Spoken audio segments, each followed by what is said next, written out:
Você é mulher, acredito que vai concordar comigo. Não tem nada que esteja mais diretamente ligado à sensualidade, à sexualidade feminina e, consequentemente, ao bem-estar e à autoestima do que as mamas. Estar de bem com as mamas, estar confortável com o tamanho, o aspecto e o posicionamento das mamas é algo que traz muito conforto para as pacientes femininas.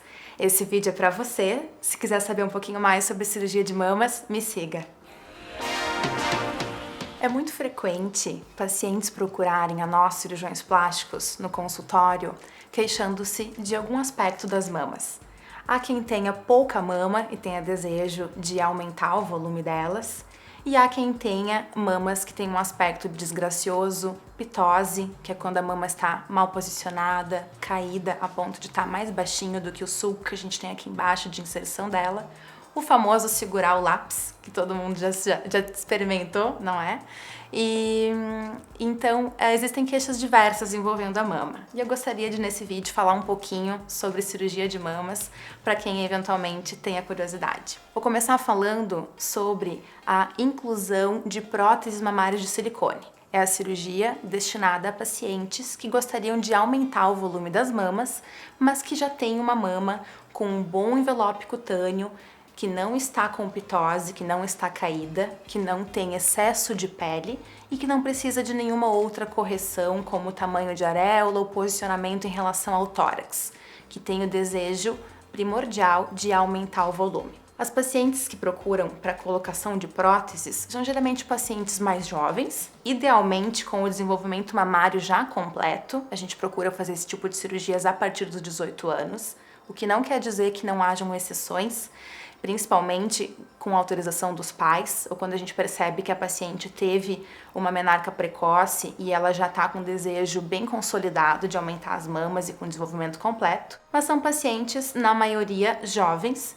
e que têm mamas que têm um volume que não as deixam satisfeitas, gostariam de ter mais volume. Para isso, a gente pode escolher algumas vias de acesso para a colocação dessa prótese de silicone para aumento mamário. Entre elas, a via mais usada, né, que a maioria das pacientes tem indicação, que é aquela no sulco submamário. O que significa isso?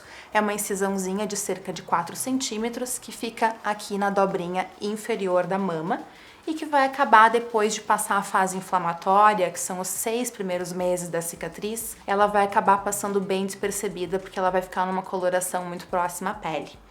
Então, essa costuma ser a via de acesso mais utilizada, porque a segunda opção de via de acesso seria a via areolar, onde a gente faz uma incisão na meia-lua inferior, então a partezinha de baixo toda ela, uma incisão assim semilunar, um círculozinho na parte de baixo da areola, que propiciaria também que a gente faça o descolamento e coloque a prótese. Essa é uma segunda opção e não a primeira, porque é preciso que a paciente tenha uma areola de 4 centímetros ou mais. Quando essa areola é muito pequenininha, essa incisão na metade dela não propicia a colocação da prótese.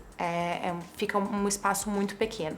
E em terceiro lugar, coloco ela em terceiro, já vou explicar por quê, seria a incisão via axilar. Uma incisão que seria feita no oco axilar aqui, escondidinha, pode ficar aparente conforme a cicatrização da paciente, mas que a colocação dessa prótese aconteceria através de um orifício, um cortezinho na axila. Por que ela está, na minha opinião, em terceiro lugar e ela é muito pouco usada atualmente? Porque como ela é uma incisão muito próxima ao local de drenagem linfática da mama, se eventualmente essa paciente que está colocando o silicone vier desenvolver mais tarde câncer de mama, a gente tem a investigação de se os linfonodos dela estão acometidos ou não, o linfonodo sentinela, essa investigação ela fica prejudicada. Então esse é um fator muito importante para que a gente deixe essa escolha de incisão como terceiro e último lugar. A gente sempre propicia ou o sulco inframamário ou a periareolar. Agora, vou falar um pouquinho quando não está indicada apenas a colocação de próteses. Que pacientes que precisam também colocar cicatrizes adicionais nas suas mamas para poder fazer apexia ou para poder levantar a mama, além de colocar a prótese. Nesse grupo estão englobadas não só as pacientes que têm excesso de pele a ponto de precisar retirar esse excesso de pele, mas também as pacientes que já têm uma mama, às vezes, que é uma mama mais flácida, é uma mama muito mal distribuída no tórax, uma mama alargada e que não confere conforto, não satisfaz a paciente. Então é possível também não só a retirada de pele, mas ressecção de parênquima mamário para melhor conificar a mama, para deixar o aspecto dela mais redondinho, mais parecido com aquele aspecto final da paciente que tem indicação apenas de colocação de prótese. São várias situações em que as pacientes acabam vindo a precisar não só a colocação da prótese, mas essa incisão, o famoso T invertido. Né?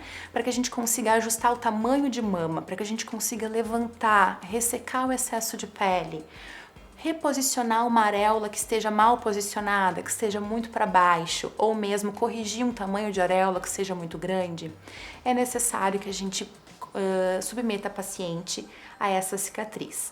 Ela é um T invertido porque abaixo da areola da paciente vai constar uma cicatriz vertical e no sulco, na parte inferior da mama da paciente, uma outra cicatriz horizontal compondo a letra T de cabeça para baixo, associado a um círculozinho ao redor da areola, porque é preciso fazer o reposicionamento da mesma.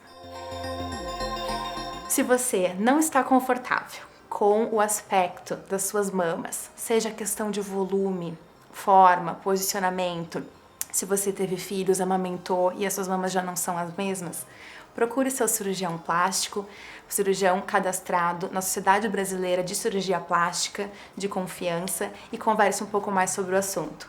É uma cirurgia que requer um pouquinho de repouso, cuidados, especialmente se não se tratar apenas de prótese, mas houver necessidade de cicatrizes, de mastopexia, mas que traz um bem-estar muito importante e vale a pena cada minuto de esforço. Fico à disposição, quem quiser aproveitar, quem gostou de saber um pouquinho sobre cirurgia plástica e quiser assistir vídeos sobre outros assuntos desse universo tão grande que é a cirurgia plástica, me acompanhe nas minhas redes sociais, no @Universo da Plástica ou então no canal do YouTube.